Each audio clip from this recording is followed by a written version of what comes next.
심도 있는 주제들로 말씀 발표를 또 해주셔가지고 제가 약간 부담이 좀 되는데 일단 저는 조금 가볍게 들으실 수 있을 만한 내용들을 좀 준비를 해가지고 한번 잘 들어주셨으면 좋을 것 같고요. 일단은 제가 이 발표 주제를 뭐 넥스트 이더리움 넥스트 플랫폼이라고 거창하게 적었지만 사실 뭐 기술적인 내용에서 이더리움을 대체할 수 있는 토큰이나 뭐 체인보다는 DAB나 앱을 중심으로 한 이제 체인별 생태계 분석을 통해서 이더리움이 차지하고 있는 이제 생태계 패권을 이제 다른 어떤 체인이 이제 가져갈 수 있을지 그런 것들에 대해서 이제 논의 드리는 자료라고 보시면 될 것 같습니다. 일단은 요 용어 설명 같은 경우에는 사실 여기 계시는 분들이 이제 다들 조금 높낮이가 좀 있다 보니까 제가 오늘 자료에 많이 쓰는 용어들 간단하게 정리를 좀 해봤는데요. 짧게 그냥 말씀드리고 넘어가면은 메인넷은 블록체인 프로젝트를 출시해서 운영하는 네트워크, 메인넷 생태계는 특정 네트워크, 뒤에서는 그냥 체인으로 통칭을 할 예정인데 특정 체인으로 구성되는 생태계라고 이해를 하시면 될 것 같고요. 그다음에 이제 코인과 토큰은 저는 뭐 이제 그냥 혼용해서 사용을 하긴 하지만 엄밀히 말하면 이제 다르니까 코인은 이제 메인넷이 있고 토큰은 메인넷이 없고 그렇게 이해를 해주시면 되고 디앱은 이제 탈중앙화된 블록체인 플랫폼을 기반으로 작동하는 앱이고요. 그다음에 이제 트랜잭션은 간단하게 그냥 거래 기록, 데이터 내역이라고 정의를 할 수 있을 것 같고요. 그다음에 이제 온체인 데이터. 보통 블록체인 위에서 주고받는 모든 거래 기록에 대한 데이터를 간단하게 표현하면 온체인 데이터라고 할 수 있을 것 같아요. 앞에서 설명드리는 용어들 위주로 이제 뒤에 내용을 진행할 예정이니까 간단하게 그냥 아시는 분들은 리마인드, 잘 헷갈리셨던 분들은 살짝 개념 정리하고 넘어가는 걸로 하고 일단은 제가 이제 온체인 데이터 분석 플랫폼에서 이제 확인을 좀 해봤는데 지금 글로벌로 현존하는 체인과 토큰 그리고 NFT 컬렉션의 수 이런 것들을 좀 계산을 좀 해봤는데요. 일단은 이제 체인의 경우 113개, 토큰은 지금 10만 8천 개, NFT 컬렉션은 6,200개로 이제 나와 있는데 사실 이게 실시간으로 업데이트되는 데이터는 아니다 보니까 아마 이것보다는 더 많아졌을 것 같아요. 특히 뭐 NFT 컬렉션이나 토큰 같은 경우에는 지금 이 순간에도 사실 계속 발행되고 생겨나는 것이기 때문에 대략적으로는 이런 정도의 이제 수치를 가지고 있는 것 같은데 조금 더 이거를 데이터를 조금 더 살펴보면은 일단은 이 체인 앞에서 말씀드렸던 113개의 체인에서 토큰이 이제 10만 8천 개 정도가 이제 발행이 됐다고 보는데 그럼 과연 이제 어떤 체인에서 어떤 토큰이 발행이 되었는지 이제 좀 살펴보면은 한 40% 이상이 지금 현재 이더리움 그리고 한 39%가 이제 바이낸스 계열의 BSC 그다음에 폴리곤, 아발란체, 그다음에 아더에는 뭐 솔라나, 팬텀 뭐 이런 것들이 있겠죠. 그다음에 이제 NFT 컬렉션 같은 경우에는 사실 되게 압도적인데요. 이더리움 그리고 BSC 이런 것들이 있는 것 같아요. 그래서 요 온체인 데이터에서 이제 알 수 있는 내용은 사실 되게 간단합니다. 일단은 토큰도 그렇고 NFT 컬렉션도 그렇고 아직까지는 이제 이더리움 2.0이 본격적으로 이제 출시되기 전에는 이제 아무래도 플랫폼 자체는 이더리움이 강세다. 근데 이제 토큰 같은 경우에는 사실은 이제 이더리움의 단점이라고 할 수 있는 이제 속도나 좀 느린 속도 그리고 좀 높은 수수료 이런 것들 때문에 토큰에서는 사실 이더리움을 대체할 수 있는 다른 체인들을 많이 선호를 하는 데 비해 NFT 컬렉션 같은 경우에는 사실 지금 당장은 속도, 뭐 수수료는 중요하지만 뭐 거래 속도나 이런 것들이 되게 중요시 여기는 것보다는 아무래도 이제 유동성 측면에서 이더리움이 좀 강세다 보니까 아직까지도 이제 이더리움 위주 시장이 조금 펼쳐지고 있는 것 같아요. 일단은 아직까지는 플랫폼 이더리움이 강세다. 그래서 이제 오늘 이제 설명드릴 생태계 이더리움 같은 경우에는 뭐 이더리움 생태계가 있을 것이고 뭐 플로우 생태계는 플로우 이런 것들이 있을 것 같은데 일반적으로 생태계를 이루는 요소들을 제가 뭐 겹치는 것들이 있을 수 있겠지만 하나씩 좀 정리를 좀 해봤는데요. 뭐 NFT 마켓플레이스, 컬렉션 다오, 지갑, 뭐 이더 스캔 같은 블록 탐색기, P2E 뭐 브릿지, 랜딩, 디파이 덱스까지 뭐 요런 것들이 이제 하나의 체인 안에 생태계를 이루는 요소들인 것 같아요. 예를 들어 이더리움을 예로 들면은 이더리움보다는 솔라나를 예로 드는 게 나을 것 같은데 솔라나 같은 경우에는 이제 NFT 마켓플레이스 전용으로 뭐 매직에덴이나 뭐 솔라나트 요런 것들이 있을 것 같고 그다음에 이제 솔라나 전용으로 이제 P2E 같은 경우에 뭐 스테픈 요런 것들이 있을 것 같은데 각자 블록체인 메인넷을 가지고 있는 체인들은 자기만의 생태계에서 요런 것들이 계속 생겨나면서 이제 아까 말씀드렸던 온체인 데이터나 토큰의 숫자에 긍정적인 영향을 미치고 있는 것 같아요. 그래서 요런 요소들을 이제 보통은 하나로 묶는 게 사실은 좀 애매한 부분일 수는 있지만 보통은 D앱이라고 통칭을 할 수 있을 것 같습니다. 그래서 D앱을 간단하게 표현을 하면은 예전 이제 정의로는 뭐 이더리움이나 이오스, 뭐 퓨텀 그리고 지금은 뭐 솔라나나 아발란체 이런 플랫폼 코인 위에서 작동하는 탈중앙화 분산 애플리케이션.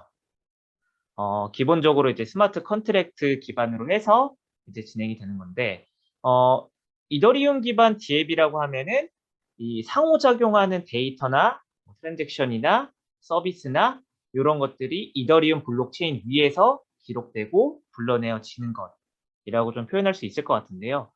쉽게 그냥 앱이랑 좀 비교를 한다고 하면은 일반 앱은 개인정보, 뭐 이메일 주소나 이름이나 옛날 같았으면 뭐 주민등록번호까지 뭐 이런 개인정보를 입력하고 회원가입을 한 다음에 서비스를 이용할 수 있는데 반해 D앱 같은 경우에 단적으로 표현하면은 블록체인 지갑을 통해서 사용자가 계정을 생성한다는 표현이 좀 어색하긴 하지만 블록체인 지갑을 통해서 서비스를 이용할 수 있는 것이라고 표현하면 될 것 같아요. 일단은 이렇게 간단하게 이제 정리를 좀 해봤고요. 그렇다면 사실 이 D앱이라는 게 생태계를 이루는 것들을 이제 어느 정도 그룹화한 용어라고 생각한다면은 이 D앱이 성공한다면은 기본적으로 해당 체인, D앱이 존재하는 해당 체인이 이제 성공할 수도 있다. 그렇게 되면은 이더리움 외에 이제 오늘 소개해드릴 솔라나나 뭐 폴리곤이나 이제 플로우 같은 블록체인들이 D앱이 성공을 한다면 이더리움의 지위를 좀 뺏어올 수 있지 않을까? 뭐 이런 것들에 대해서 좀 상상을 하면서 좀 작성을 좀 해봤는데요. 기본적으로 뭐 D앱 성공 기준을 그냥 단적으로 이제 한번 생각을 해보면은 1번 같은 경우에는 그냥 단기적인 성공이라고 보면은 기축 토큰의 가격 상승이라고 볼 수 있을 것 같고요. 사실 근데 1번 같은 경우에는 이미 다른 프로젝트들에서 이제 보여주었다시피 기축 토큰이 단기적으로 가격이 상승한다고 해서 뭐 디파이 같은 경우에는 사실 곡괭이로 이제 좀 오인을 많이 받는 이유가 단기적으로 성공을 해봐야 사실 뒤로 갈수록 폰지 구조의 위험성이 계속 부각되기 때문에 사실 엄밀히 말하면 성공이라기보다는 투자자들이 굉장히 좋아하는 그런 체인이나 D앱이 될 것 같고요.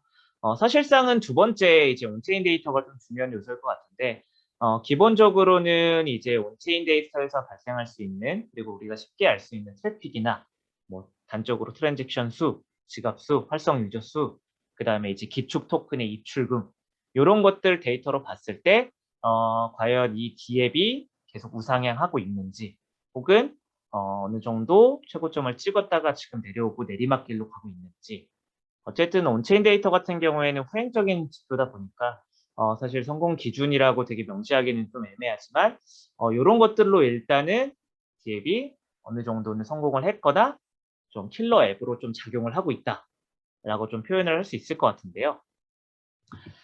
다음 장에서는 이제 제가 3개의 이제 블록체인 플랫폼 3개의 체인을 이제 가져왔습니다. 사실상 플랫폼 코인, 플랫폼 체인 역할을 하는 이제 우리가 잘 알고 있는 체인들이기도 한데요. 솔라나, 폴리곤, 플로우 요 세 블록체인의 D앱들을 소개해-드리는 시간을 가질 텐데요. 그 전에 앞서서 요런 질문에 대해서 저도 한번 좀 고민을 해봤어요. 만약에 새로운 D앱을 만든다면, 내가 새로운 D앱을 만든다면, 창업을 해서 D앱을 새롭게 만든다면 어떤 체인을 선택하겠는가? 요거에 대한 답은 사실은 뭐 정해져 있진 않지만 뒤에서 제 개인적인 생각을 한번 제 개인적인 생각과 의견을 한번 공유를 드려보겠습니다. 그리고 요 D앱이나 앱에 대해서 좀 말씀드리기 전에 일단은 제가 이해하지 못한 D앱이나 그리고 최근에 이제 디파이 서비스 그리고 사실 이 블록체인 생태계에서 공통적으로 보여지는 뭐 디파이나 NFT 마켓플레이스 같은 것들은 특별한 경우를 제외하고는 다 이제 빼놓고 설명을 드렸고요. 그래서 제가 뒤에서 설명드리는 D앱, 소개해 드리는 D앱들이 해당 체인 생태계의 되게 킬러 콘텐츠, 킬러 앱일 수도 있고요. 그렇지 않고 제가 이제 리서치를 하다가 혹은 이제 서핑을 하다가 우연히 발견했는데 어느 정도는 좀 유니크한 면이 좀 있고 저도 좀 쉽게 이해하고 어느 정도는 가능성이 있겠다 정도로의 이제 생각을 가지고 소개해 드리는 것들이라서 다 모두 다 성공적이지는 않을 것 같고 앞으로 뭐 성공할 거라는 또 이제 확신이나 뭐 추측은 하기 좀 어렵지만 일단은 좀 재밌어 보이는 것들 위주로 좀 가져왔으니까 좀 편하게 보시면 될 것 같아요. 그래서 일단은 뭐 아시는 분들도 계시겠지만 쪼금 더 이제 간단하게 그냥 체인별로 이제 소개를 드리면은 일단 솔라나 같은 경우에는 다들 그냥 뭐 가장 뭐 기술적인 설명 제외하고 가장 어 최고로 이제 받아들이는 가치가 D앱 서비스에 좀 최적화된 빠른 속도. 여기서 이제 빠른 속도라고 하는 것은 그냥 우리가 흔히 알고 있는 그냥 앱이 구동되는 속도라고 보셔도 크게 다르진 않을 것 같아요. 그래서 뭐 좀 정리를 하면 빠른 트랜잭션 속도 뭐 요런 것들을 이제 초고속 고성능이다. 그래서 솔라나 이제 체인을 이용하는 D앱들은 빠르다. 뭐 이런 것들이 있을 것 같은데 솔라나는 이제 초반부터 NFT나 디파이의 이제 차세대 기능을 지원을 하고 지금 현재 지원 생태계와 플랫폼 역시 이더리움과 좀 견줄 수 있을 정도? 견준다고 보기가 조금 애매하지만 일단은 이더리움과 견줄 수 있을 정도로 거대하다고 이제 이야기를 하고 있고요. 오늘 날짜로 이제 확인을 해 보니까 글로벌 암호화폐 시가총액 9위 정도 차지를 하고 있고 그다음에 이제 D앱 요런 D앱 같은 경우에 스타트업, 벤처팀 뭐 요런 것들로 이제 생각을 하시면 되는데 그런 팀들을 발굴을 하기 위해서 해커톤을 되게 이제 열성적으로 잘 개최를 하고요.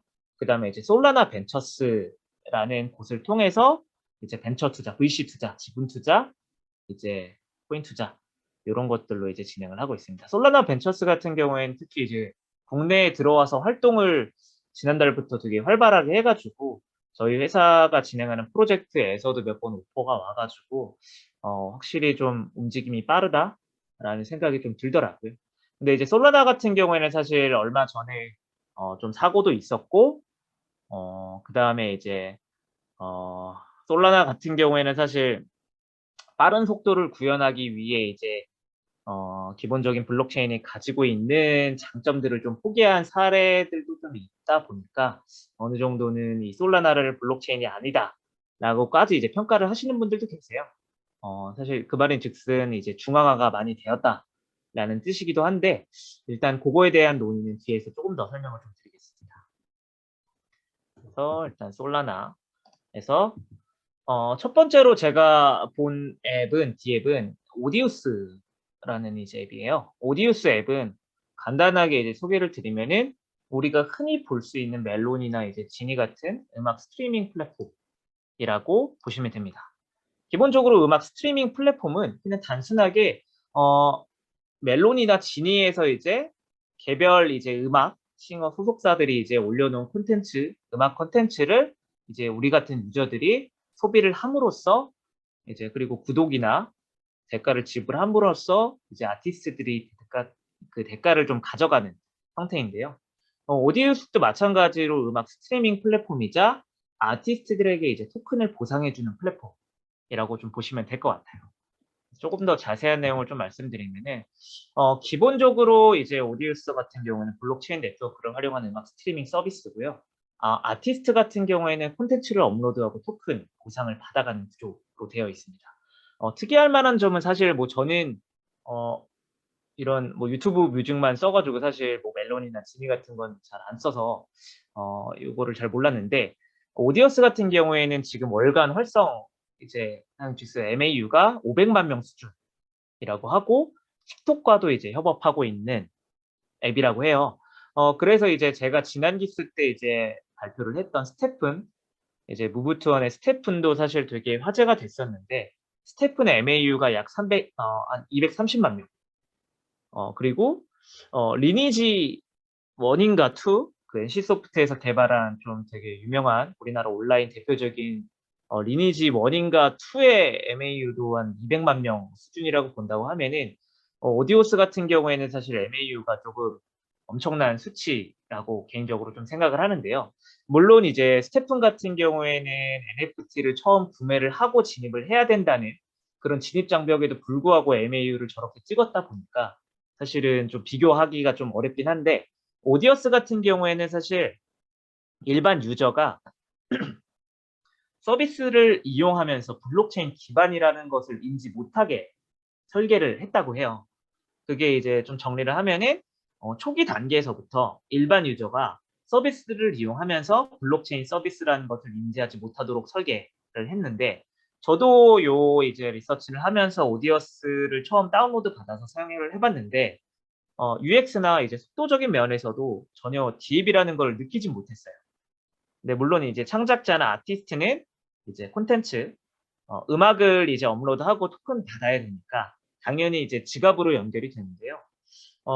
요런 것들로 봤을 때는 사실 이 오디오스라는 디앱 자체가, 사실 오디오스가 지금 여러분들 구글 플레이 스토어나 이제 아이폰에서 바로 다운로드 받으실 수 있으세요.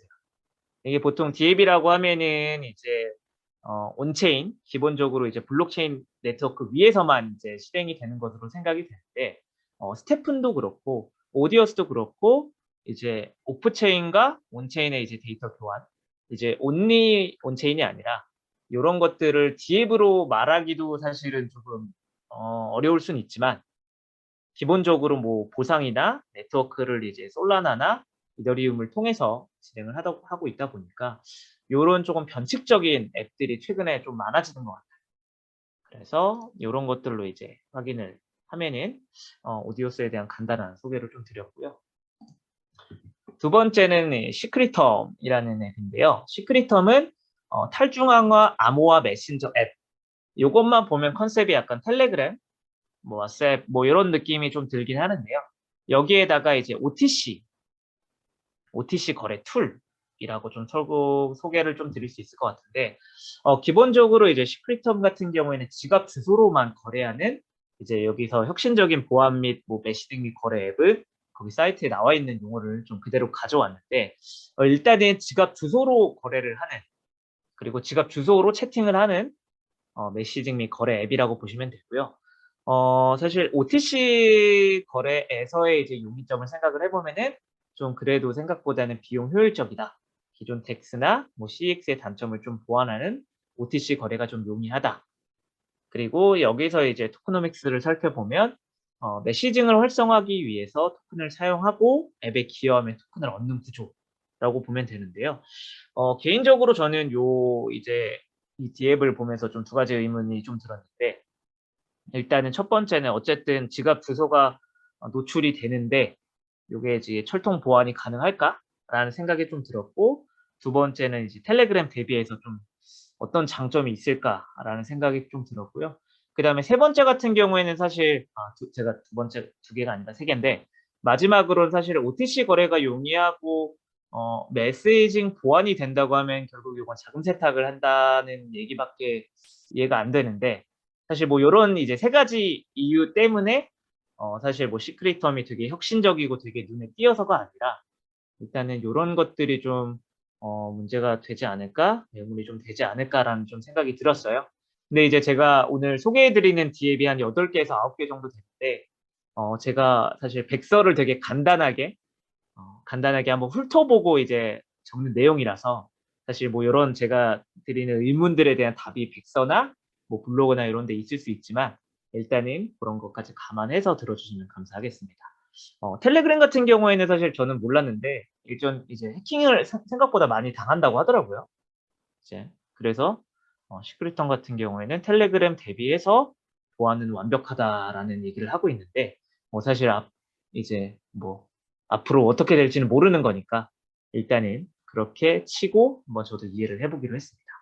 일단 솔라나 같은 경우에는 사실 뭐 스테픈을 비롯해서 뭐 그레이프, 뭐 음보, 뭐 되게 여러 가지 이제 서비스들이 있었는데 사실 저도 이해하기 좀 어려운 서비스들이 있고 너무나 이제 기술적인 내용들은 사실 제가 오늘 가볍게 드리려고 하는 주제들과는 좀 맞지 않아서 일단은 내용은 좀 제외를 했지만 여러분들께서도 이제 솔라나 메인 홈페이지를 가시면은 솔라나 에코시스템 생태계 관련한 DF들이 되게 상세하게 리스트업이 되어 있어요. 그래서 그런 것들을 확인하시면은 오늘 제가 발표한 DF들 외에도 많이 확인하실 수 있다는 점 한번 확인을 해주시기 바랍니다. 근데 이제 문제는 솔라나나 뒤에서 이제 말씀드릴 플로우나 폴리곤 같은 이제 메인 홈페이지를 가면은 죄다 자기네들이 협력업체라고 써놔요.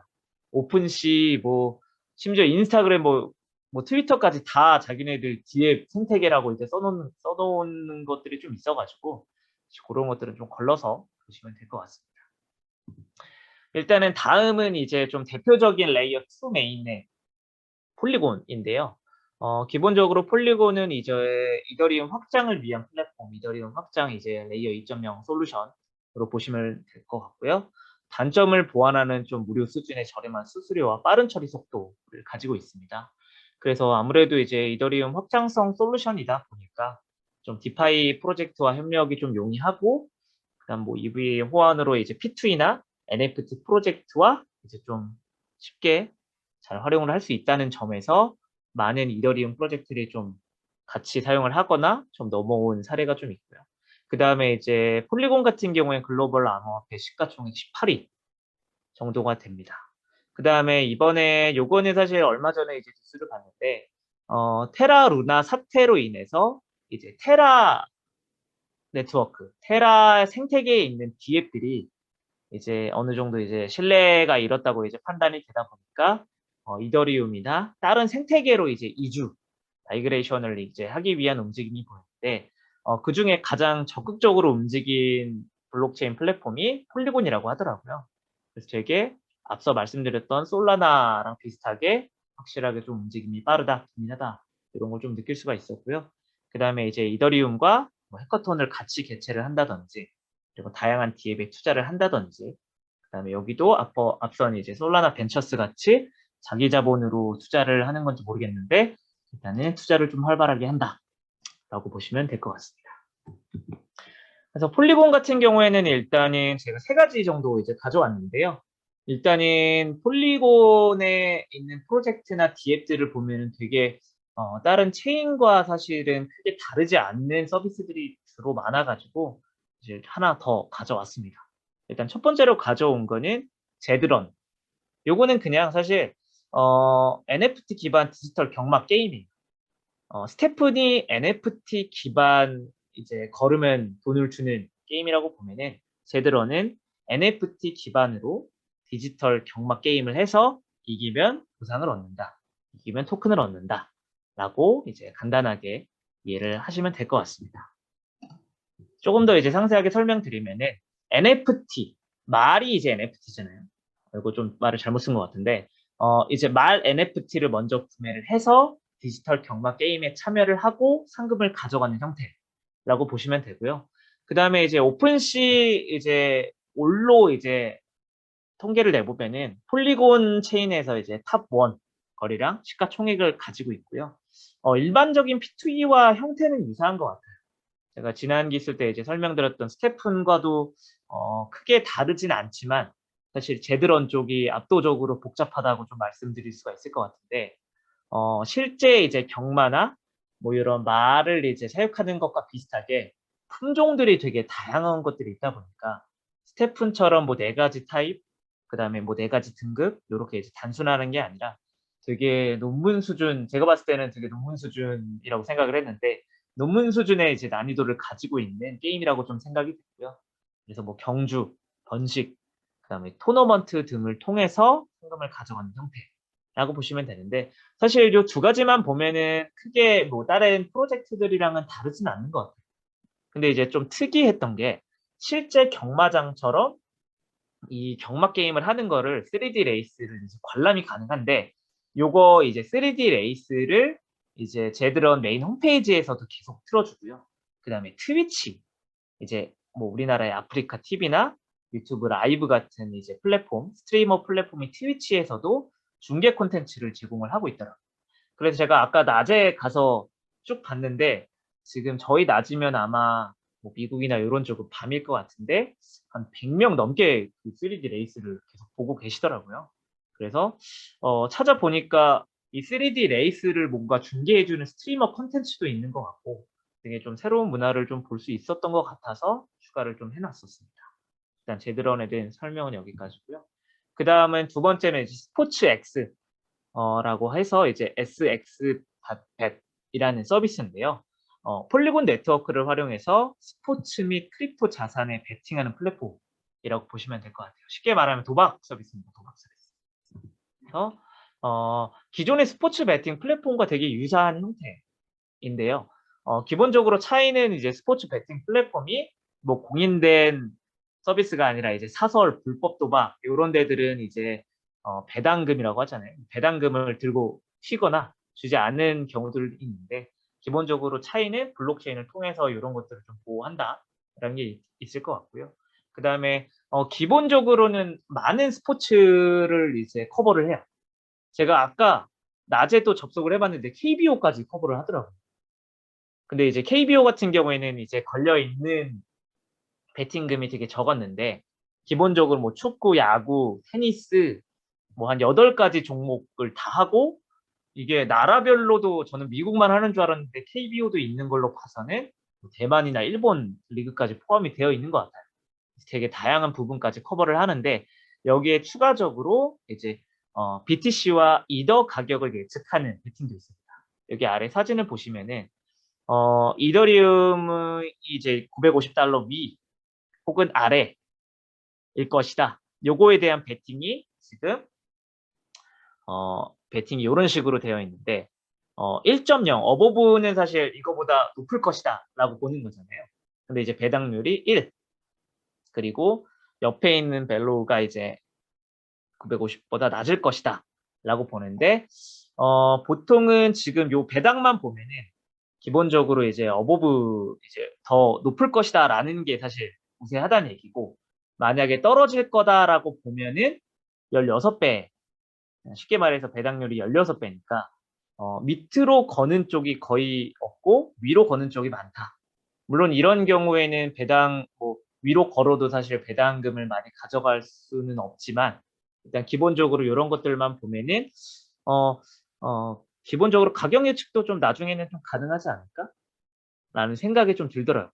근데 이제 집단 지성이 항상 옳은 답을 내릴 것이라는 생각은 저는 전혀 안 하기 때문에 일단은 뭐 이런 것들로 이제 단순히 지금은 비트코인과 이더리움 가격 예측만 있지만 나중에는 뭐 자산들을 좀 여러 가지로 넓힐 수 있지 않을까?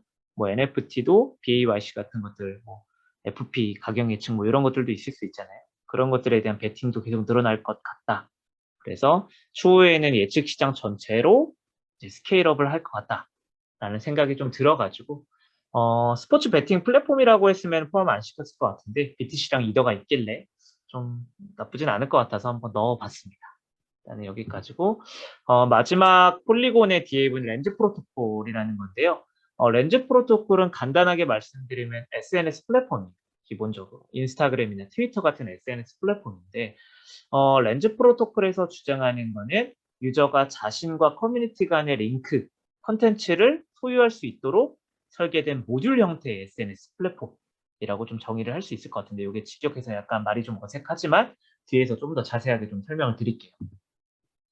일단 렌즈 프로토콜은 폴리곤에서 런칭한 SNS DApp로 표면적으로는 사실 다른 SNS 플랫폼과 유사한 기능을 가지고 있습니다.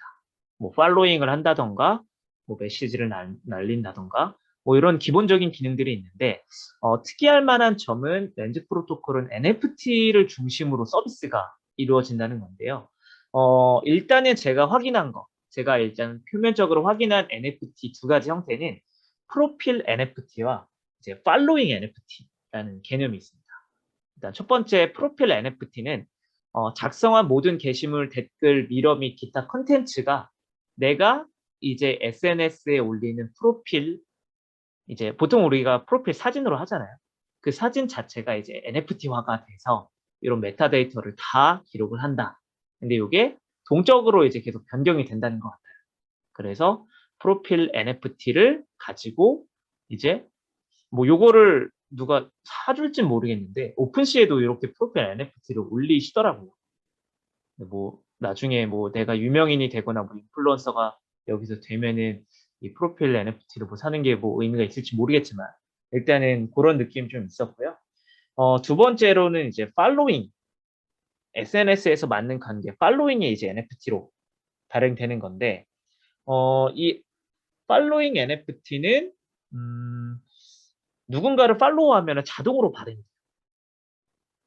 이게 쉽게 말해서 내가 너와 친구가 되면은 그 순간을 기억하고자 NFT가 발행이 되고 그 NFT를 이제 소유를 하게 되는 건데 기본적으로 뭐 고유한 토큰 아이디와 함께 뭐 나중에는 유틸리티를 제공을 한다고 하는데 그냥 단순히 뭐 순간만을 기록을 하는 게 뭐 예를 들어 내가 이 렌즈 프로토콜에 있는 인플루언서와 혹은 렌즈 프로토콜에 존재하는 어떤 인플루언서의 내가 팬이라고 한다면 그 인플루언서가 나와 이제 팔로잉 이제 팔로워가 되면은 어느 정도 뭐 그거는 기록하거나 뭐 좀 감격적인 순간이 될 수 있겠다라는 생각이 들지만 일단은 저도 사실 잘 모르겠어요.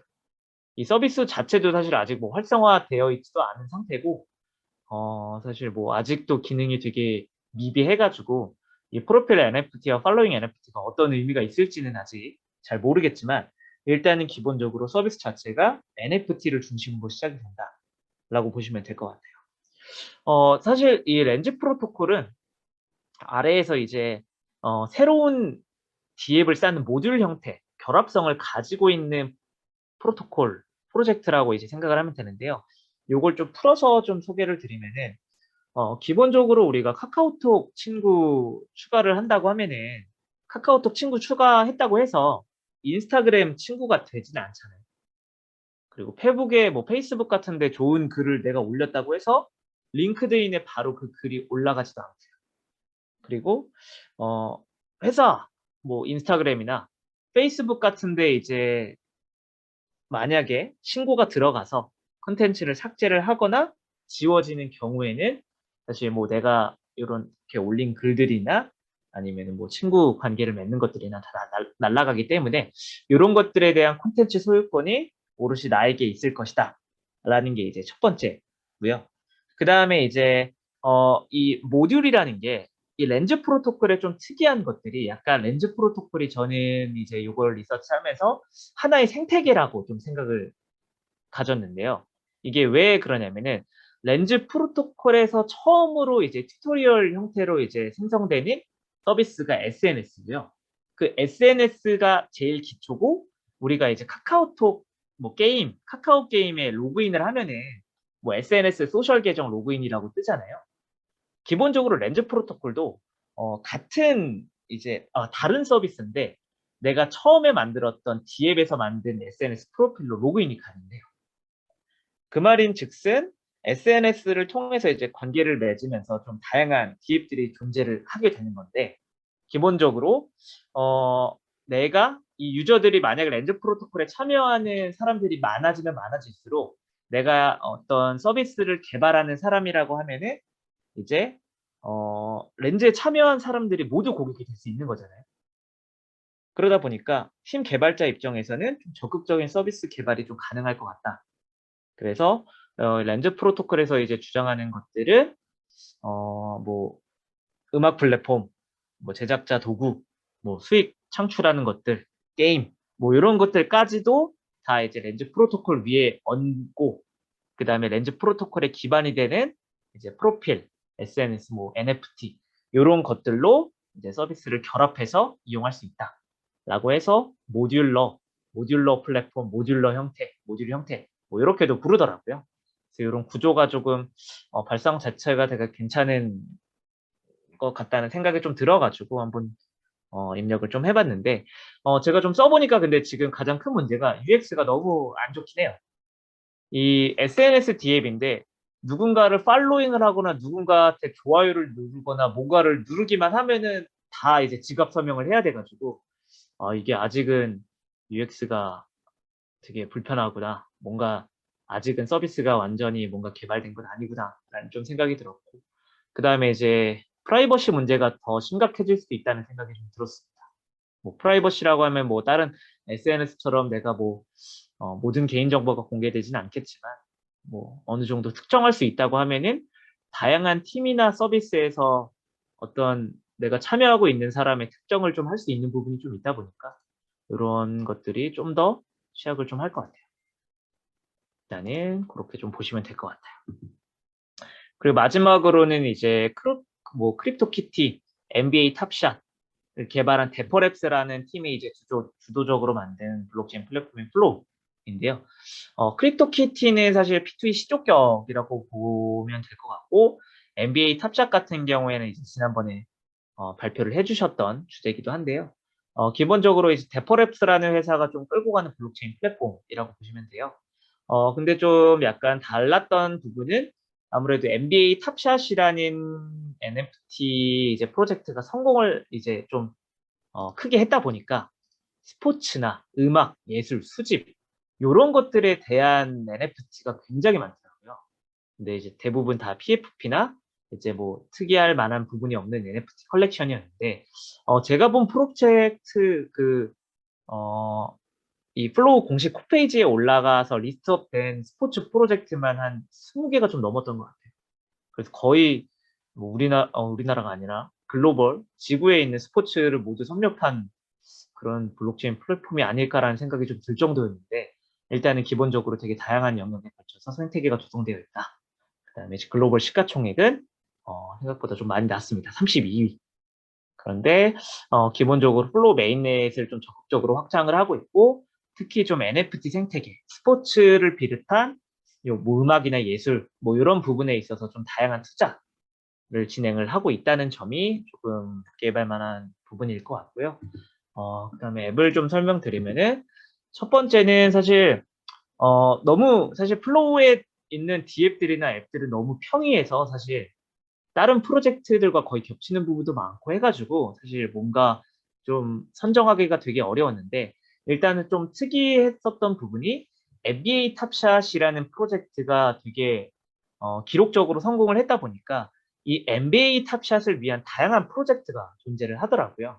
뭐 단적으로는 분석 툴, 그다음에 이제 NBA 탑샷이라는 프로젝트의 NFT를 담보로 맡기고 이제 토큰을 받아가는 담보대출, 그다음 뭐 대시보드 이런 것들이 있는데, 요거를 그냥 조금 그냥 되게 직관적으로 표현하면은 NBA 탑샷 성공하니까 좀 옆에서 이제 콩고물 좀 빨아 먹으려고 하는 되게 분석 뭐 이런 것들이 좀 많다라는 걸 좀 느꼈었고요. 기본적으로 NBA 탑샷을 뭐 다들 지난번에 이제 설명 들으셔서 아시겠지만 다시 한번 복귀해서 말씀드리면은, NBA 농구 선수들의 플레이 영상을 짧게 편집해서 이제 NFT 카드화해서 판매를 하는 거잖아요. 그러다 보니까 이제 강력한 킬러 콘텐츠가 만들어짐에 따라서 자연스럽게 이제 해당 킬러 콘텐츠를 위한 생태계가 자연스럽게 조성이 되고 있다는 생각이 좀 들더라고요. BAYC만 해도 사실 포크라고 해야 되나요? 파생된 프로젝트들이 굉장히 많고, 지금도 되게 여러 프로젝트에서 되게 협업도 많이 하고 뭔가 좀 뽑아 먹으려고 하는 것들이 좀 있는 것 같은데, 그냥 요거는 좀 자연스러운 것 같아요.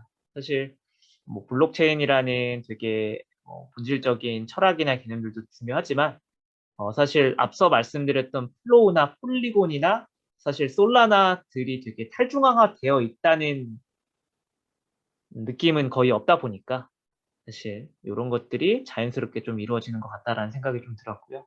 그다음에 이제 뭐 담보대출 서비스, 그리고 이제 판타지 스포츠라는 것들로 좀 NBA 탑샷을 활용하려는 움직임이 좀 보이더라고요. 판타지 스포츠는 잘 뭐 아시는 분들도 계시겠지만 잘 모르시는 분들을 위해서 간단하게 말씀드리면, 뭐 실제 플레이하는 각 종목의 이제 선수 뽑아서 가상의 팀을 만든 다음에 일정한 기준을 통해서 이제 각 선수의 기록을 능력치화, 점수화해서 이런 것들을 이제 각자가 만든 팀을 가지고 승패를 겨루는 좀 시뮬레이션 게임이라고 보시면 될 것 같아요.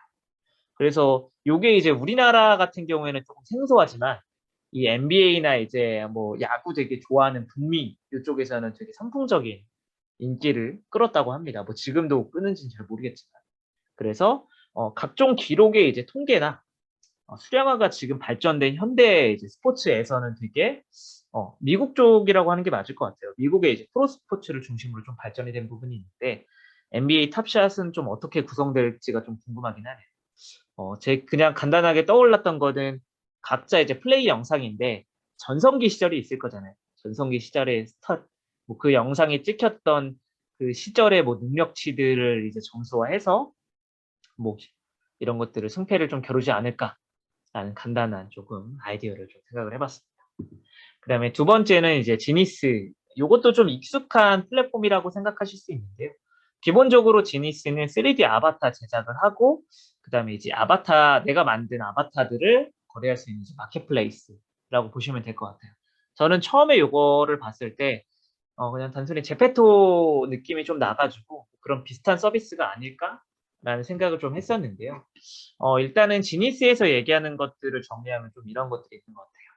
앞으로는 이제 수많은 메타버스가 생길 거라고 좀 얘기를 합니다. 기본적으로 이제 메타버스라고 하면은 우리가 쉽게 생각하는 뭐 제페토나 혹은 뭔가 3D 공간, 일반적으로 그냥 머글들이 생각하는 3D 공간에 뭔가 아바타가 걸어 다니면서 이제 뭔가 뭐 채팅을 하고 얘기를 하고 뭐 상호작용을 하고 이런 것들로 이제 생각을 할 수가 있는데요.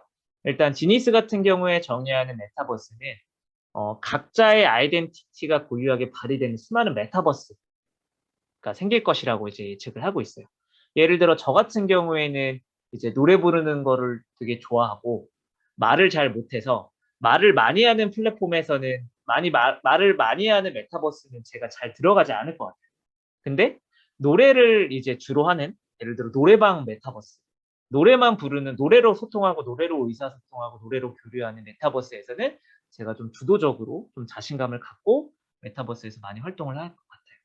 이렇게 이제 각자 사람들이 가지고 있는 아이덴티티나 강점이나 좋아하는 것들이 워낙 다르다 보니까 그만큼의 수많은 메타버스가 생길 것으로 예측이 되고 지니스는 이 수많은 메타버스에서 공용적으로 사용되는 아바타 생태계를 만드는 것이 목표라고 합니다.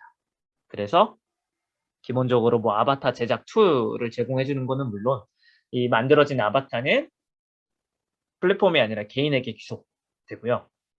그다음에 위에서 설명한 것처럼 다양한 메타버스. 아마 초기에는 뭐 솔라나 네트워크에서 하지 않을까? 솔라나 네트워크에서 하다가 뭐 다른 체인들 이제 진출을 해서 뭔가 하지 않을까? 그런 다양한 메타버스에서 사용할 수 있도록 좀 설계를 하는 게 있고요.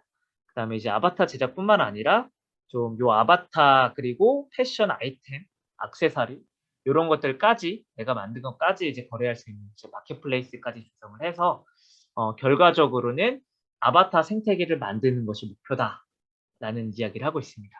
제페토 같은 경우에는 사실 뭐 네이버 쪽에서는 이 제페토나 제비나 팔라나 요런 서비스들을 묶는 거를 조금 생각을 하고 있는 것 같은데 사실 그냥 하나하나 단적으로 보면은 개별적인 메타버스에서 이제 그냥 좀 못생긴 아바타들 뭐 이런 것들이 있겠지만 최근에 이제 유가랩스의 아더사이드나 뭐 플로우의 지니스나 요런 것들로 보면은 하나의 메타버스의 다양한 아바타들 뭐 요런 것들을 좀 같이 쓰는 것들을 좀 구상을 하고 있는 것 같습니다.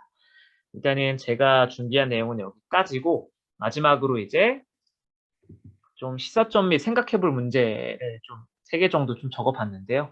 사실 답은 저도 모르고 그냥 간단하게 제 생각만 좀 말씀을 드리려고 합니다. 스테픈이나 앞서 말씀드렸던 오디어스나 결과적으로 보면 MAU만 보면은 트래픽만 보면은 되게 대중화돼 있고 매스 어답션에 성공을 했고 어쨌든 간에 뭐 장기적으로는 잘 모르겠지만 일단은 어느 정도 성공을 한 프로젝트라고 정의를 한다고 하면은 기본적으로 우리가 생각하는 DApp, 블록체인 네트워크 위에서만 작동하는 DApp과 요런 온체인과 오프체인이 섞인 앱 요런 것들로 봤을 때는 어떤 게 과연 이제 대중화나 뭐 이런 대량 채택 매스 어덥션을 위해서 중요한 게 뭘까라는 생각이 좀 들었고요. 뭐 블록체인이 가지고 있는 이제 본질적인 가치, 이 완전 무결한 탈중앙화만이 이제 블록체인의 가치라고 생각을 한다면은 이런 스테픈이나 오디어스 같은 것들은 단순히 비즈니스나 이제 매출 그리고 토큰 인센티브, 토크노믹스만을 위한 기존의 서비스에 그냥 토크노믹스, 토큰 인센티브만 붙여서 오픈을 하는 게 과연 블록체인이라고 할 수 있나? 뭐 요런 것들에 대한 의문이 좀 생길 수도 있을 것 같고요. 결과적으로는 사실 블록체인은 오래된 문제의 답이 아닌 새로운 문제가 될 수 있다라는 생각이 좀 들었어요. 이 오래된 문제라는 거는 이 중앙 집권인데 과연 이 중앙 집권의 반대말이 탈중앙화인지도 사실은 잘 모르겠고 이 블록체인이라는 것이 이제 어느 정도 뭐 기술이나 뭐 단순히 기술로만 볼 수도 있겠지만 뭐 사이버펑크에서 파생된 운동, 문화, 철학이라고 본다고 하면은 블록체인이 새로운 문제를 좀 가져왔다라는 생각이 좀 들기도 하더라고요. 그래서 요런 세 가지 사실 저 같은 경우에는 오늘 발표를 준비하면서 창업도 되게 좀 좋아하고 저는 또 100% 문과생이다 보니까 좀 기술적인 부분을 좀 많이 어려워해서 좀 요런 재미있는 주제들을 좀 가져와 봤는데요. 저는 기본적으로 이제 매출을 만들거나 비즈니스를 성공하는 거를 또 좋아를 하다 보니까 뭐 일반적인 D앱보다는 뭐 앱 같은 것들이 쪼끔 더 제가 만약 창업을 한다고 하면은 좀 괜찮지 않을까라는 생각을 하지만 요거는 뭐 답이 딱 정해져 있는 게 아니라 개개인별로 이제 생각이 다를 수 있는 문제이니까요. 요런 것들은 한번 고민해 보셨으면 좋을 것 같아서 그냥 제가 자문자답 형태로 말씀을 드리고 오늘 발표를 마치도록 하겠습니다.